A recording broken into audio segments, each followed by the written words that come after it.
Բարև ձեզ, Արմատ մեդիայի եթերում հարցազրույցն է, այսօր ես զրուցելու եմ բոլորին դեմ եմ կուսակցության պատգամավորի տեխնացու Միքայել Նահապետյանի հետ, պարոն Նահապետյան, բարի երեկո, շնորհակալ եմ հրավերս ընդունելու համար։ Պարոն Նահապետյան, այսօր առանց պոպկորնի եք եկել մեր տաղավար, ինչու՞։ Հանրային գնում եք, կարծես խտրականություն եք դնում։ Չէ, խտրականություն չեմ դնում, դա վկայում է, որ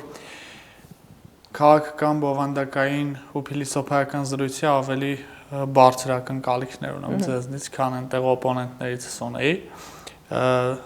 Առհասարակ ես բավականին էմպատ անձնավորություն եմ, էլի կարեկցանքը ինձ հոգեհարազատ է, ու որ տեսնում եմ ինչ-որ մի բան անարդար է, անպայման միջամտում եմ։ Այդ պոպկորնի ժեստը ցույց էր տալիս հանրությանը իմ վերաբերմունքը,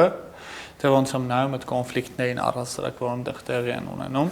որովհետև այդտեղ կարեկցելու ոչինչ չկար, այդ ամեն ինչը մեր ու մեր ժողովրդի մասին չի, հազար անգամ տեսնված, լսված, ծեծված թեմաների շուրջ այնպիսի բորբոքումներ են տեղի ունենում, ասես առաջի անգամ են մարդիկ իրար եւ այդ թեմաները տեսնում ու քննարկում, այդպես ուզում էի ի ցույց դնեի իմ ու առհասարակ իմ կարծիքով հանրության լայն հատվածների վերաբերմունքը այդ ամբողջ կինոյին։ Բայց պարադոքս չէ, որովհետև մտել եք քաղաքական process-ի մեջ, բայց ձեզ դիրքավորել եք քաղաքական process-ից դուրս, կարծես լինեք հեռուստայտող, որը կարող է վերցնել պոպկորն, նստել եւ հետեւել։ Այդ դեպքում ինչու եք դուք process-ի մեջ եւ ոչ թե օրինակ ընտրողի դերում։ Մենք ընտրողի կողմից ենք եկել process-ի մեջ մտել եւ մենք ընտրողի պատվերն ու պահանջն ենք փորձել ձևակերպենք քաղաքականության մասին։ Առհասարակ փողկապը լուրջ մարդկանց համար է, բայց մարդկանց լուրջ չի դարձնում փողկապը։ Եվ այն ամեն ինչ կատարվում է, ինքը ծայրաստիճան անլուրջ է։ Այդ միջավայրին պետք է ինչ-որ կերպ գնահատական տալ եւ վերաբերմունք ցույց տալ։ Դա ենք մենք անում մի կողմից, դա վիզուալ տեսանելի կողմում, իսկ բովանդակային կողմում մենք առաջարկում ենք փոխել քաղաքական ընտրական համակարգի 3 կետեր, որոնք յուրատեսակ խրախուսող եւ պատժող լծակներ կդառնան խրախուսող բարեխիղճների, պատժող անբարեխիղճների համար, որպեսզի քաղաքականությունը որակական փոփոխություն ապրի եւ յուրաքանչյուրն իր վրա պատասխանատվություն զգա քաղաքական գործունեությամբ զբաղվելու ընթացքում։ Կարծում եմ հունիսի 7-ին քաղաքացիները իրենց քվեով մեզ կտան դա անելու հնարավորություն։ Պարոն Նահապետյան, հնարավորություններին դեռ կանդրադառնանք բանավեճի թեման եզրափակելով, տեսեք, դուք ասում եք տպավորություններ կարծես առաջին անգամ են իրար տեսնում եւ առաջին անգամ եմ խոսում այդ թեմաների մասին, բայց նաեւ մյուս կողմից պետք է նայենք, որ այդ բանավեճը ընտրողի համար էր կազմակերպվում եւ դրանք իրականում շատ կարեւոր թեմաներ են, հա։ Իսկ ընտրողը լսեց։ Իհարկե ձեր հատկապես առաջին օրը աղմուկը այնքան շատ էր, որ չլսեց, բայց ամեն դեպքում պետք է չէ ընտրողին ներկայացվի այդ ամեն ինչի վերաբերյալ քաղաքական հստակ դիրքորոշում եւ բովանդակություն։ Այո, ես դա արել եմ։ Բայց նաեւ այդ թվում ձեր ուժի կողմից։ Ես դա արել եմ։ Դե հաջորդ օրը կարծես ավելի բովանդակային էր ձեր ներկայացուցի մասնակցությունը։ Եվ դրա համար իմ եղբայր, իմ գործընկեր Հովսեփը ընդամենը մի անգամա զանգակ կիրառելու կարիք ունեցել։ Այո, հենց սկսել են ծնգել անել պարոն Միրզոյանն ու մնացած գործընկերները, Հովսեփը զանգակը կիրառել է։ Մնացած ամբողջ ընթացքում Հովսեփը քաղաքացիների եւ քաղաքական ուժերի համար խոսել է նրա մասին, ինչի մասին պետք էր խոսալ։ Երբ որ պատշաճ լռության ու հարգանքի մթնոլորտում իմ խոսելու հերթն է եղել, ես եւս խոսել եմ բովանդակային հարցերի մասին, ոչ բովանդակային թեմաներին, ես չեմ պատրաստվում ինչ-որ դեմքից շատ լուրջ այսպես արտահայտությամբ լսեմ կամ ասեմ, հələ մի րոպե, ինչ եք խոսում, այդ տենց չի եղել, սենց ա եղել։ Ամբողջ խնդրեմը հետեւյալն է։ Այս ժողովուրդը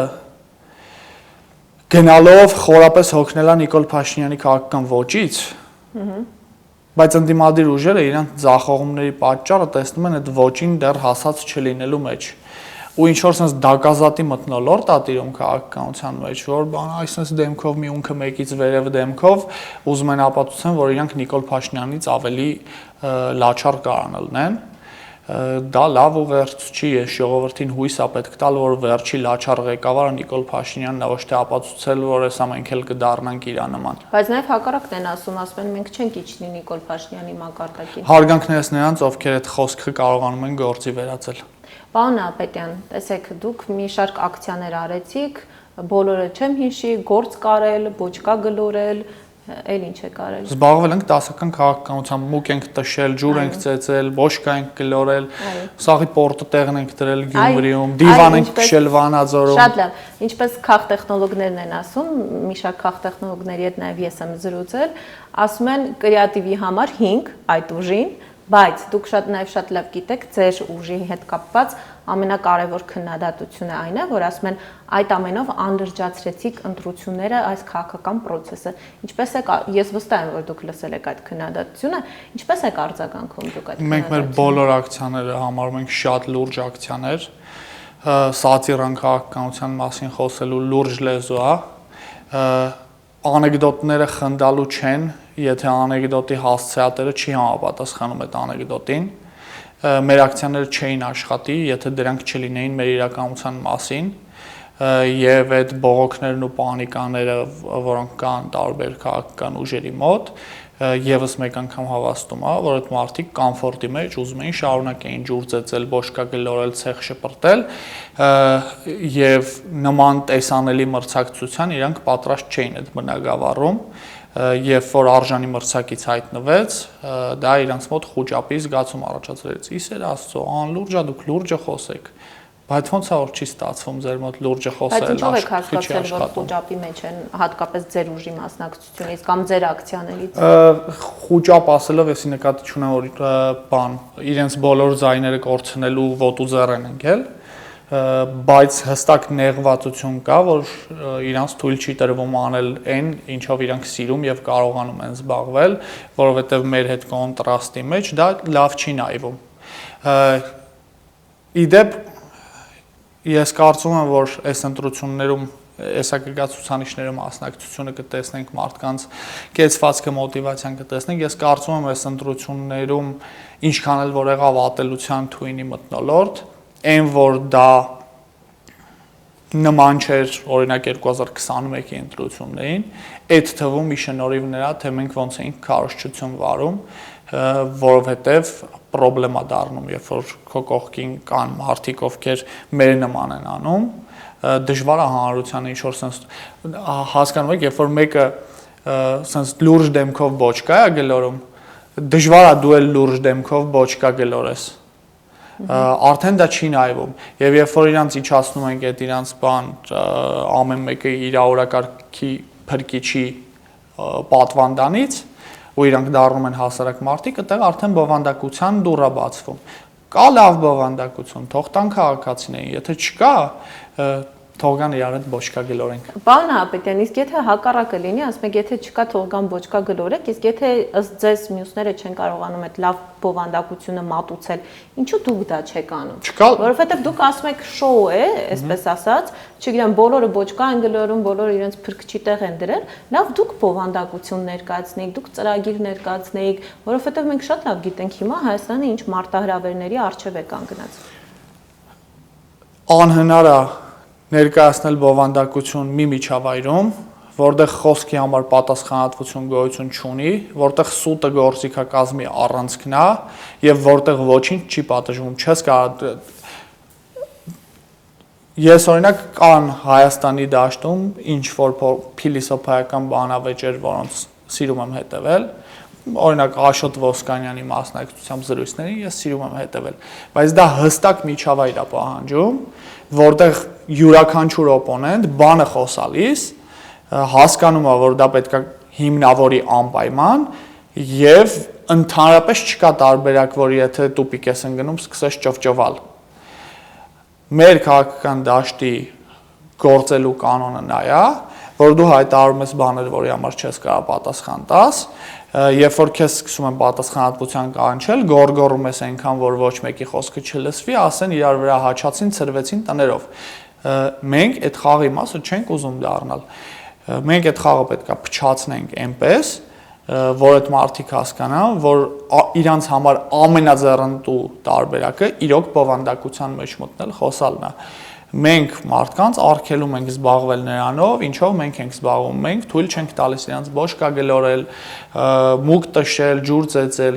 թող նոր նիշա գտնեն, մենք դա լավագույնս ենք անում։ Լավ, հիմա այդ բոլոր ձեր ակցիաներով կարողացաք փչացնել նրանց նպատակները կամ արգելեցիք, որ այդ ձեր ասած երևույթները նրան կանեն։ Ինչ արդյունքի հասակ կարճ ասած։ Առայժմ դրական բաներ ասում են սոցիոլոգները, ես հույս ունեմ դրական բաների տակ վերջնական կնի։ Ինչ են ասում սոցիոլոգները։ Օրինակ օրերս հրապարակված հարցումների համաձայն աղմկարարների զգալի մեծամասնությունը չի կարացել, ասենք, նույնիսկ իր մուկ տշելու, ջուր ծեծելու ձեռնարկումների մեջ այնքան հաջող գտնվի, որ կարողանա մեզնից մի քիչ ավելի բարձր ռեյտինգ ունենա։ Եվ ես կարծում Դուք որ հարցման վրա եք հողման, որովհետև վերջերս մի քանի հարցումներ հրապարակվեցին։ Ընդհանուր առմամբ բոլոր մինչև հիմա հրապարակված հարցումները խոսում են մեր աճի դինամիկայի մասին, որը ուզում եք կարողանները դուք տակ ցույց տան ոնց են խոսում մեր աճի դինամիկայի մասին։ Եվ խոսում են նրա մասին, որ դաշտի ուժերի զգալի մեծամասնությունը մեզնից հետ է։ Օրինակ որ ուժերը, դուք նկատում եք այն ուժերը, որոնք ցածր քվե ունեն, անցողիկ չեն հաղթարում։ Հա, բայց գալիս են, ասենք, ինչ որ եթերները թունավորում բան են անում։ Մեծ ուժերն են եթերները թունավորում, հա, ռեսուրսի տեսանկյունից իրանք դեռ կարողանում են ավելի լավ արդյունքներ ցույց տալ, մնացած ամեն ինչ կերևա հետո։ Խոշոր հաշվով մեր ուզած փոփոխություններն անելու համար 50+ ստանալը պարտադիր պայման չի։ Մեզ բավարար է, որ կողմերից ոչ մեկ 50+ չստանա։ Այդ ժամանակ մենք մեր փոփոխությունները կանենք։ Լավ, հիմա դրան էլ կանդրադառնանք, բայց դուք ձեր հաշվարկները ունեք այնուամենայնիվ անցողիկ շեմ հաղթահարում եք, պարոն Նահապետյան։ Ես կարծում եմ, որ մենք պիտի հաղթահարենք անցողիկ շեմը, որովհետև եւ հաշվի առնելով այդ բոլոր սոցիոլոգիական հրապարակված հարցումներում եղած աճի դինամիկան եւ հաշվի առնելով, որ դրանց մեծ մասը այդ թվերը մայիսի 10-ի, 11-ի, 15-ի թվեր են, իսկ դրանից ահագին ժամանակ է անցել, պլյուս մենք բանավեճերում, դեբատներում բավականին տպավորիչ ենք հանդես եկել, քաղաքացիների հետ կոմունիկացիան շատ բարձր որակով ենք վարել։ Ես կարծում եմ, մենք պիտի հատենք անցողիկ շեմը, ամեն ինչ կախված է քաղաքացիների վճռականությունից, կարգապահությունից։ Ես պատրաստվում եմ տեղամաս գնալ 8-1 րոպե, դա հունիսի 7-ի իմ ամենակարևոր պլանն է։ Ես 40 օր նորմալ չեմ քնել, իմ աչքերից ենթադրում եմ դա երևում է, աշխատում եմ օրական միջինում 18-ից 20 ժամ, բայց ես այդ կիրակի օրը առավոտը զարթուցի չեմ դնելու, 8-1 ելնեմ ընտրատեղամասի դռների մոտ։ Տեղամասը ես եմ բացելու, այո։ Որպես ընտրող գնալու եմ առաջի քվեարկությանը, ես մասնակցեմ։ Դա այս տարվա իմ ամենակարևոր գործն է։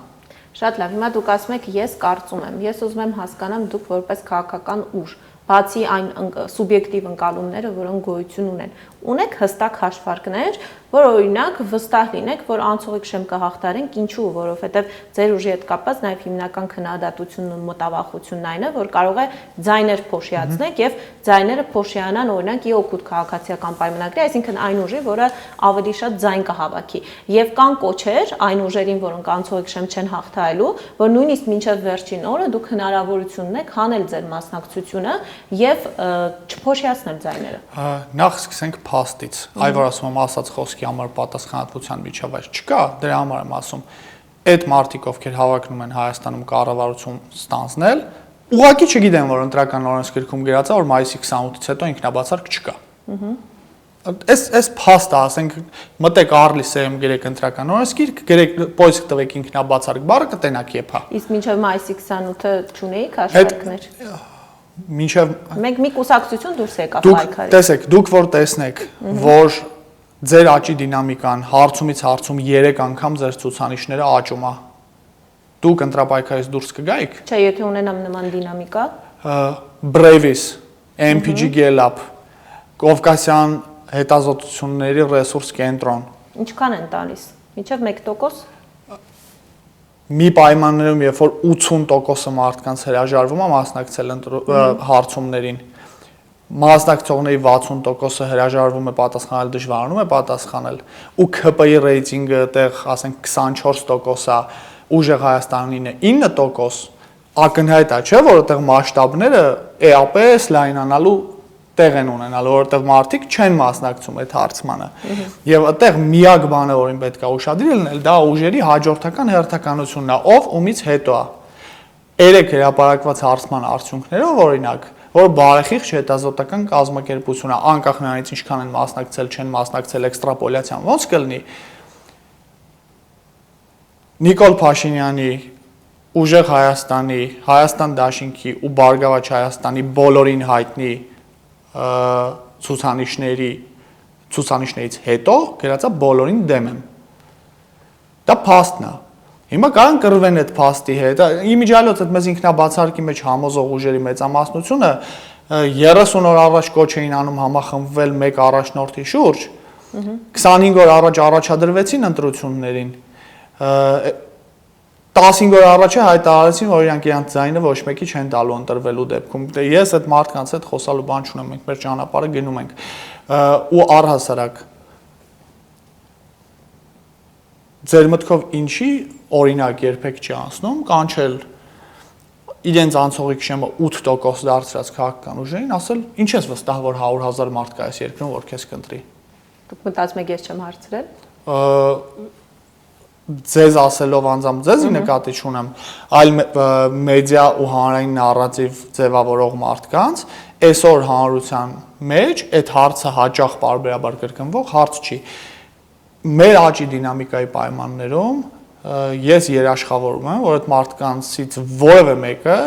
անգամ չերել դիտարկի այդ տարբերակը, իմիջիալոց մենք այդ տարբերակը դիտարկել ենք։ Մենք պատրաստ էինք մայիսի 28-ին նստել այդ լուրջ քննարկմանը թիմի ներսում, ընտրապայքարից դուրս գալու մասով։ Բայց երբ որ տենում ես, որ ամեն տեսակ դինամիկան։ Երբ որ ամեն հաջորդ հարցմանը տենում ես քո աճի դինամիկան, այդ ժամանակ չկա արդարացում թիմակիցների եւ համակիրների ու քաղաքացիների առաջ, թե ինչի իրանք չպետք է ունենան բոլորին դեմ քվեարկելու հնարավորություն։ Լավ, պարոն Ապետյան, սա հասկացանք, հիմա հուսանք, որ իսկապես անցնում եք խորհրդարան, հիմա դիտարկենք մյուս տարբերակը։ Դուք անցնում եք խորհրդարան, ես ուզում եմ հստակ հասկանալ ձեր նպատակները, արդեն հասկացա ձեր ծրագիրը, դուք ուզում եք անցնել խորհրդարան, ձևավորել 100-օրյա կառավարություն, այնպես անել, որ օրինակ անցողիկ շեմը դառնա 1%, ճիշտ եմ հիշում։ Կան մեծամասնություն, բոլորին դեմ եմ քվեաթերթի կլինի եւ Հայաստանում առաջի անգամ կազմակերպվեն ընտրություններ, որին կազմակերպիչը չի մասնակցում։ Շատ լավ, դա հասկացա, բայց դրա իրագործելու ճանապարհը որն է, եթե դուք հստակ գիտեք եւ ասում եք, որ 50+ չեք հավաքելու, մյուս կողմից էլ եթե դուք 50+ չեք հավաքում, անցողիկ շեմ եք հաղթահարում, դուք մանդատը թողնում եք, այսինքն չեք էլ մնում որպես падգամավոր։ Չէ, այդտեղ մի հատ միջանկյալ տարբերակ կա։ Խնդրեմ։ Մանդատները թողնելը վերաբերում է այն դեպքին, երբ որ պարլամենտում մեկ քաղաքական ուժ ստանում է 50+։ Օրինակ քաղաքացիական պայմանագիր։ Հա, օրինակ քաղաքացիական պայմանագիրը առանց հարց կոմպրոմիս բանակցությունների ուղղակի արդեն ստացել է այնքան քվե, որ ինչ ուզի կարա անի, եւ այդ դեպքում մենք մեր օրակարգը փաստորեն չենք կարա կյանքի կոչենք։ Մեր մանդատ վայր դնելը վերաբերում է այդ դեպքին։ Իսկ եթե ընդդիմությունը կարողանում է ձայներ միավորել, երկրորդը այդ սցենարն է, որքան հասկացա։ Սցենարը, որում մենք 50+ չստանալով մեր օրակարգը կարանք իրագործենք, դա այն է, որ իրար հետ միավորվելու պատրաստ ընդդիմադիր ճամբարը եւ Նիկոլ Փաշինյանը իրենցից որևէ մեկը չի ստացել այնքան քվե, որ միանձնյա կամ բլոկով կառավարություն ձևավորի եւ այդտեղ պետք են ձեր ձայները։ Պետք են մեր ձայները։ Այդ դեպքում մենք մեր օրակարգը կարանք կյանքի կոչենք։ Ես երաշխավորում եմ, որ բավարար քաղաքական կամքի պայմաններում 5 րոպե հետո Նիկոլ Փաշինյանը այլևս չի լինի իշխանության եւ դրանից հետո 100 օրվա ընթացքում բոլոր փոփոխությունները տեղի կունենան։ Մենք այդ մասով ամեն ինչ անելու ենք, որ դա այդպես լինի, մյուս քաղաքական ուժերից եւս ակնկալելու ենք դա։ Քաղաքացիներին խնդրում ենք, որ որևէ քաղաքական ուժի 50%-ից ավել ձայն չտան։ Հիմա մյուս ընդդիմադիր քաղաքական ուժերը կարծես սահմանել են հստակ խաղի կանոն, ասում են մեզնից ով շատ ձայն հավաքեց, բոլորը պետք է միանան դրան, այդ կուսակցության ներկայացուցչին, եւ դա է արդարը։ Հիմա այդ դեպքում եթե ձեզ ասեմ բոլորը միանում են, ձեզ ասում են հարգելի բոլորին դեմ, եկեք դուք էլ մեզ միացեք, վերջապես իշխանափոխություն անենք, դուք պետք է ասեք ոչ։ Որ ասում եք սահմանել են հստակ խաղի կանոն եւ դա է արդարը իրենց տեսանկյունից։ Ես հիշում եմ Կրոկոդիլ Գենայի մասին մուլտիկը, որտեղ Չիբուրաշկան հանճարեղ կոմպրոմիսային առաջարկ է անում. Давай я возьму вещи, а ты возьми меня։ Այո, եւ գրկած տանում է Գենան։ Գենայի հանդեպ ոնց որ դա շատ արդար չէր, որովհետեւ ինքը համ Չիբուրաշկային էր վերցրել, համ իրերը, կյանքը իր համար ավելի ծանր դարձավ։ Հիմա այդ դեպքում արդարության տարբեր ընկալումներ կա։ Ես բոլորին դեմ մարդկանց ձայներով, այդ բոլորից մեկին վարչապետ չեմ ընտրելու։ Սա հստակ է։ Իրանք իրանց ընտրողներին խոստացել են այս երկրի թիվ 1 խնդիրը լուծել Նիկոլ Փաշինյանին հեռացնել։ Մենք 100%-ով ապահովում ենք այդ սցենարը։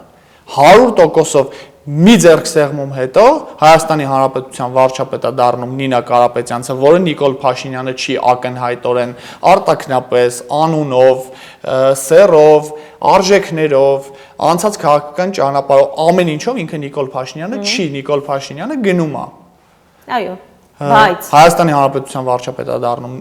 Նինա Կարապետյանցը, տեղի ունենում իրանց ընտրողներին տված խոստումը Նիկոլ Փաշինյանի հեռացման 100 օր հետո տեղի են ունենում ազատ արդար ընտրություններ եւ իրենք Նիկոլին հաղթած հերոսների կերպարով թող գնան մասնակցեն մի ընտրությունների, որում վարչական ռեսուրս իրենք էլ չունեն, Նիկոլ Փաշինյանն էլ չունի, մենք էլ չունենք, որևէ մեկը չունի։ Պարոն Նահապետյան, բայց օրինակ ձեր առաջարկը որքանով է արդար, ինչ իմաստով, տեսեք, ենթադրենք 4% ձայն եք հավաքել, անցել եք խորհրդարան, հիմա չի նշանակում, որ այն մյուսների, ովքեր որ շատ ձայներ կհավաքեն, ընտրողները չեն ցանկացել, որ Նինա Կարապետյանցը լինի վարչապետ, թեկուզ հենց 100 օրով։ Այո, ցանկացել են, որ Նիկոլ Փաշինյանը չլինի, բայց նաև չլինի Նինա Կարապետյանցը, որովհետև եթե ցանկանային, ապա դուք կստանայիք 50+ կամ դրանից մի քիչ էլ քիչ ձայներ։ Մի հատ հարց ունեմ։ Հիմա որ այդ քաղաքական ուժերն ասում են, մենք գիտենք, որ դուք սիրելի քաղաքական ուժեր ունեք, բայց իրանք անցողիկ շեմը չեն հատելու, եկեք մեր տեխնացուին տվեք։ Այդտեղ շարունակում է վստահությունը մնալ, որ մարդիկ ընտրում են նրան, ում ուզում են, ոչ թե նրան, ում տենց տեխնիկապես հարմարացնում են։ Այս մի հարց, այսինքն այդտեղ եկեք բան չանենք, էլի մարդկանց կամքը տենց շատ կամայականորեն չինտերպրետացնենք։ Ես պարզ առաջարկ ունեմ։ Իրանք գտնում են, որ իրանք արժանի են բոլորին դեմ մարդկանց քվեին, որ իրանք բոլորին դեմ մարդկանց աչքերում Նիկոլ Փաշինյանից ավելի արժանի են նստել սուպերվարչապետական աթոռին։ Շատ լավ ձև կա։ Գնում ես երկրորդ փուլ, բոլորին դեմ ընտրողներին ասում ես, մենք գտնում ենք, որ ձեր ընտրած падգամավորները ապուշներ են,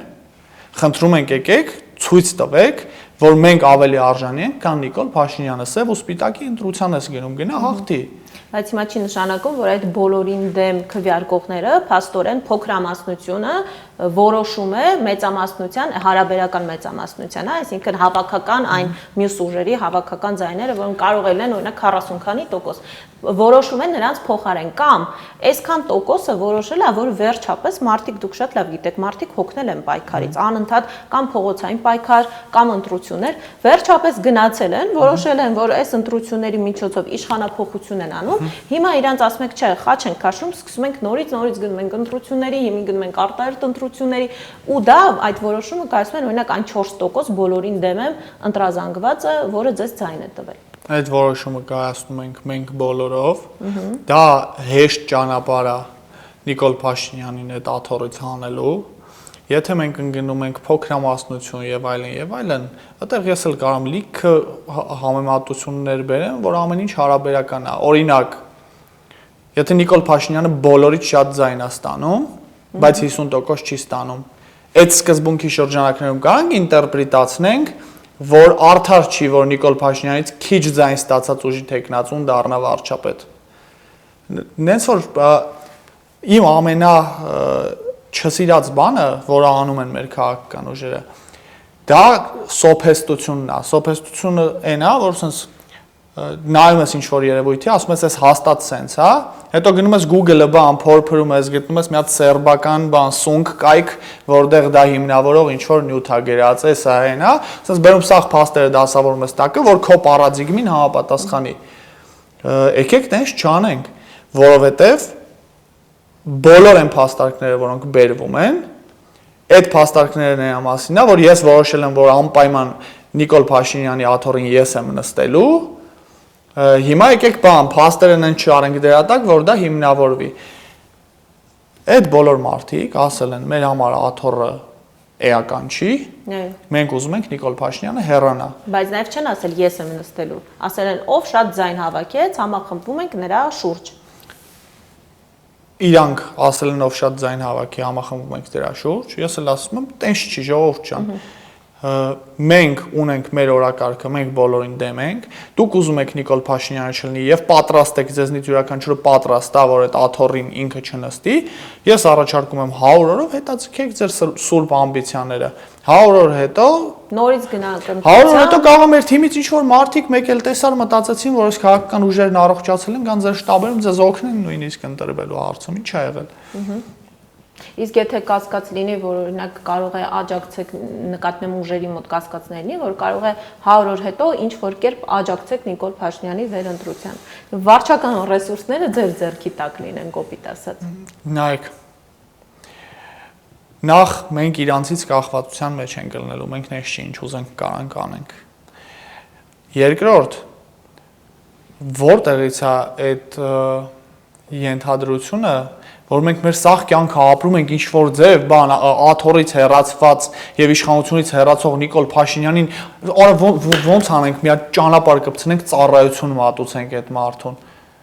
Որտեղից է այդ կանխավարկածը։ Դե այդ կանխավարկածը ես չգիտեմ մեր քաղաքական մշակույթը ինչու է այդպես դարել, բայց գրեթե բոլոր ուժերի հետ կապված դուք շատ լավ գիտեք, որ գոյություն ունի նման կանխավարկած։ Այնինքն ցանկացած նույնիսկ ընդդիմադիր դիրքավորվող ուժի հետ կապված լինում են չէ կասկածներ հասարակության մոտ, որ այ կարող է հետո համագործակցի եւ բնական է որ ձեր ուժի հետ կապված հատկապես որ նորաստեղծ ուժ եք եւ առաջին անգամ է որ Հայաստանում կա ուժ, որի անունը բոլորին դեմ եմ, առաջին անգամ է որ ընտրություններին մասնակցում են օրինակ Spider-Man-ի շորերով եւ նորմալ է որ կարող է նաեւ նման կանխավարկած լինել։ Նորմալ չի դա։ Դա նորմալ է բխելով մեր դա բնականon է դարձել, բայց դա նորմալ չի։ Ես պատասխանատվության միջավայրի մարդ եմ, իմ համար նորմալ չի։ Դե ես կարծում եմ, որ դու անբարոյական ես։ Կարամ ես իրավունք ունեմ այտենց բան կարծել ու հանուն արդարության։ Տենց չի ժողովուրդ ջան։ Տենց չի ասված բաների համար պետքա պատասխանատվություն լինի ռացիոնալ մարդկանց, ես ասում եմ, սիրելի ռացիոնալ մարդիկ, մենք լինելու ենք փոքրամասնության կառավարություն, մեր գլխին երկու հատ խոշոր վերահսկողական լծակալ լինելու, հենց նոր իշխանությունից հեռացած քաղաքացիական պայմանագիրը եւ հենց նոր քաղաքացիական պայմանագրին իշխանությունից հեռացնելու մեջ էական դերակատարում ունեցած ընդդիմությունը, մենք այդտեղ մի քայլ աճ ձախ անենք նրանից ինչ խոստացել ենք, մեր գլուխը թռցնելու են։ Եթե մենք կորցնենք ժողովրդի աջակցությունը, մեզ այլևս ոչինչ չի կարողանալու պաշտպանի։ Մենք ուղիղ այդ ճանապարհով գնալու ենք 100%-անոց անենք այն, ինչ որ խոստացել ենք։ Ընդ որում մենք ունենք լիքը մանկական երազանքներ կողքից ուրիշ բարի բաներ էլ անելու, բայց մենք նույնիսկ դա չենք կարողանալու անենք։ Ասենք, չգիտեմ, ընկերներից մարդ կա պատերազմով անցած, որ մտածում է Հայաստանը պետք է համապարփակ անվտանգության ծրագրին անցնի, բայց մենք չենք ընդունելու այդ օրենքը այդ 100 օրում։ Ես ուզում եմ կուսակցությունների մասին օրենքի մեջ ինչ-որ բաներ փոխեմ, սահմանափակեմ մեկ անձի երկու անգամից ավել վարչապետ լինելու հնարավորությունը, բայց մենք այդ չենք անելու ու լիքը ուրիշ։ Թողնելու եք հաջորդ կառավարության։ Այո, կձևավորվի ընտրություններով նոր դեմոկրատական հանրության բոլոր շերտերը ներկայացնող, այդ թվում 1%-անոց ուժերին ներկայացնող պարլամենտ, այդ պարլամենտը կնստի կմտածի այս ազգի բոլոր դարդուցավերը ոնց է լուծում։ Մերոնցից նրանք, ովքեր չեն լինի այդ անցումային կառավարությունում, գոյություն ունեցող քաղաքական թիմերի հետ, թե առանձին քաղաքական թիմով, իրանք եւս իրանք գաղափարները կարող ներկայացնեն, չունենալով վարչական ռեսուրսներ, վարչական լծակներ, գնան մասնակցեն ընտրություններին։ Հա, մեկ էլ մի հատ էլ բան էլի, այդ որ ասում եք վարչական ռեսուրսը ինչ որ մեկի համար կիրառել, 100 օրում դու չես կարող այդպես մոնստր իշխանություն կոնսոլիդացնես, որ պետական համակարգին դրթես հանցագործության։ Բանդա հնարավոր է սարքել տարիների ընթացքում։ Իսկ 100 օրվա ընթացքում պետական կառավարման համակարգին մոբիլիզացնել հնարավոր է միայն օրինականության շուրջ, որովհետև դա միակ բանն է, որից պատժվելու վախ չկա պետական ապարատի մոտ։ Այն դեպքը, երբ որ դու իրան ասում ես, ես քեզ հրամայում եմ շարժվել օրենքով։ Եթե չանես, իմացի, որ ով էլ գա հաջորդ իշխանություն, շատ մեծ հավանականությամբ դու պատժվելու ես։ Պարոն Ավետյան, այս հատվածը, այս թեման մեկ հարցով փակեմ, որպեսզի ամբողջությամբ պատկերացնենք, թե ինչ կարող է սպասվել, եթե դուք անցնեք խորհրդարան։ Տեսեք, հիմա դուք ասում եք իրենք, որ ասեն եկեք միացեք մեզ, դուք դա բացառում եք։ Իրենք էլ կարծես երևի թե ձեզ միանալն են բացառում։ Երևի եմ ասում, որովհետև ինչպես նշեցի, ինչ որ խաղի կանոններ ունեն, որով ավելի շատ ձայն է հավաքում։ Այդ դեպքում ինչ է լինում, օրինակ, եթե այնուամենայնիվ իրենք չեն համաձայնվում, ես չեմ ասում դա լավ է թե վատ է, դա ինձնից մի կողմ։ Այնուամենայնիվ չեն համաձայնվում, ու օրինակ ձեր 4-5%-ը ենթադրենք պակասում է։ Այսինքն դրա պատճառով վիժեցվելու իշխանապողության գործընթացը ինչ է լինելու։ Չէ, դրա պատճառով չէ, նրա պատճառով, որ իրանք լրացուցիչ պայմաններ են բերում, որը պարտադիր չի, որ մենք ընդունենք։ Մենք ընդունում ենք իշխանապողության պարտադիրության հանգամանքը եւ պատրաստ ենք դա անել։ Մենք ընդունում ենք, որ ոչ մի դեպքում չի կարող այնպես լինի, որ մենք 5 տարով իշխանություն ստանձնենք լինելով փոքրամասնության կառավարություն։ Մենք ստեղծում ենք երաշխիքներ, որ մեզ ընտրելը անվտանգ է։ Առաջարկում ենք 100 օր հետո մանկական երազանքների վերաբերյալ ընտրություններ կազմակերպել։ Եթե իրանք հրաժարվում են դա անել, գանք դրան, եթե հրաժարվում են դա անել, դա իրանց քաղաքական որոշումն է, կար տարբերակ A եւ տարբերակ B, A տարբերակը նախ իշխանապողություններ, B տարբերակը սեփական նախապայմաններով իշխանապողություններ, այդ բոլոր քաղաքական ուժերը արանքից հանում են այդպես 4%-ին, ասում են դա փոքր-մոքր բան է, պետք չի դրա հետ հաշվի նստել, գնում են երկրորդ փուլ, բոլորով հայտարարում են, որ մեր առաջնորդը միասնական ճակատով այս մարդն է, որ ավելի արժանի է լինի 5 տարով իշխանություն, քան Նիկոլ Փաշինյանը, այդ մեր 4%-ը ինչ է, ստից մտից բան է, կարող է չկանան համոզեն ընտրություններում մեր 4%-ին գնան իրանց քվեարկեն։ Գնում են մեր 4%-ին համոզում են։ Բայց ես ասացի, որ եթե չեն համաձայնվում այդ սցենարին։ Եթե իրենք չեն համաձայնվում, դուք չեք համաձայնվում։ Այդ եմ ասում։ Այդ ժամանակ կլնում է երկրորդ փուլ։ Երկրորդ փուլի կանոնը հենց ճիշտ ձեր ասածն է, երկրորդ փուլա գնում նա,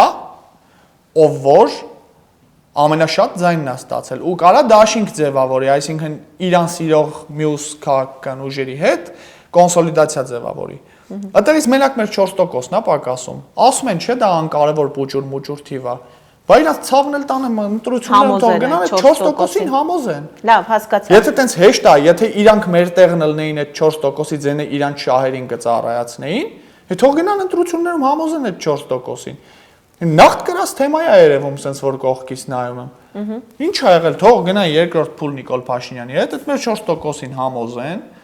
որովհետև իրանց կանխավարկածներն է, որ 4%-ի ձենը այսենց կարելի է վերցնել տալ իրանց, գնան համոզեն, երկրորդ փուլով վերցնեն, մեզ էլ ասեն դուք հիմարների հավաքածու եք, ընտիր պլանա։ Շատ լավ, հասկացա, այսինքն բացառում եք առանց ձեր նախապայմանների կոմպրոմիսի տարբերակը եւ բացառում եմ, մնացածը միակ սցենարը ստացվում է արդեն երկրորդ փուլը։ Այո, մնացածը մոտավորապես բան է, հետեւյալն է, որ եկեք կարդ խաղանք, բայց գլխանց նենց պայմանավորվենք, որ տուզերն ու 10-երը իմ մոտ է։ Մենք այդպես պայմանավորվածության մեջ չկանք, դա մեզ էշի տեղ դնելու պայմանավորվածություն է։ Պարոն Ապետյան, հիմա գալով մասնակցությանը, նախ ինչ մասնակցություն եք կանխատեսում ընտրությունների եւ երկրորդը։ Ես որքանով հասկանում եմ, առնվազն նույնիսկ ձեր կուսակցության անունը կարդալով եւ ես հասկանում եմ, որ ձեր թիրախային սեգմենտը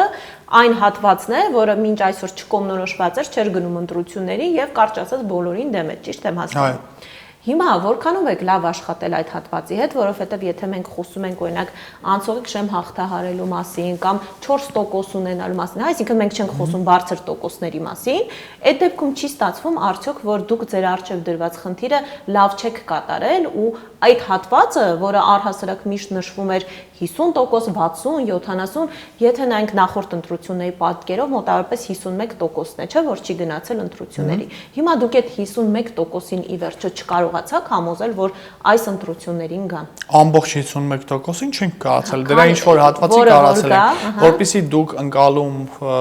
ունենաք տեսանելի արտահայտություն ունենաք, թե ինչ է նշանակում օրինակ 4%-ի համոզած լինելը։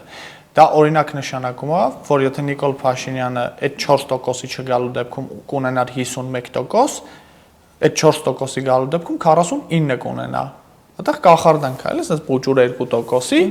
որը խաղի ամբողջ հավասարակշռությունը կարա փոխի։ Դա հասկացա։ Նկատեմ, եթե տոկոսը բարձր չէ, նշանակում է, որ այդ առումով ձեր աշխատանքը ձեր նպատակին չեք հասել։ Մեր նպատակներից մեկին չենք հասել, այո։ Մեր նպատակներից մեկը ապաթիայի մեջ գտնվող մարդկանց տարբերակ առաջարկելն է։ Եթե ընտրությունների մասնակցության ցուցանիշը նույնը լինի,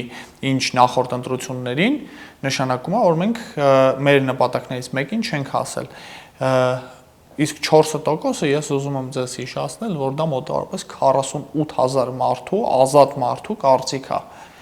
Այդ փոքր թիվ չի։ Մենք աշխատել ենք լավ, մենք համարյա զրոյական բյուջեով կարողացել ենք լինենք լուրերում, ինտերնետում, ընտանիքներում, քաղաքական բանավեճերում ամենակննարկվող 4-5 քաղաքական ուժերից մեկը։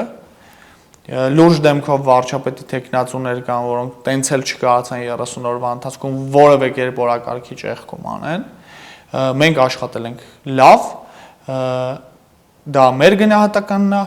քաղաքացիների գնահատականն էլ խոնարհաբար կընդունենք հունիսի 8-ի առավոտյան, անկախ նրանից դա ինչպիսին կլինի։ Տեսեք, մի պարադոքս էլ ասեմ, դուք արդեն ասեք համաձայն եք, թե չէ։ Երբ որ օրինակ դուք ուզում եք աշխատել այդ չկողմնորոշված ապատիկ զանգվածի հետ ու նրանց բերել ընտրատեղամաս, բայց դրա հետ մեկտեղ ամբողջ քարոզարշավի ընթացքում դուք ասում եք այս ընտրությունները անլուրջ են, քաղաքական ուժերը անլուրջ են, ջուր ծեծոցի է եւ այլն եւ այլն։ Հիմա սա չի նշանակում, որ կարծես դուք հենց այդ նույն ընտրողին ասում եք անլուրջ process է, էլի, մի արի։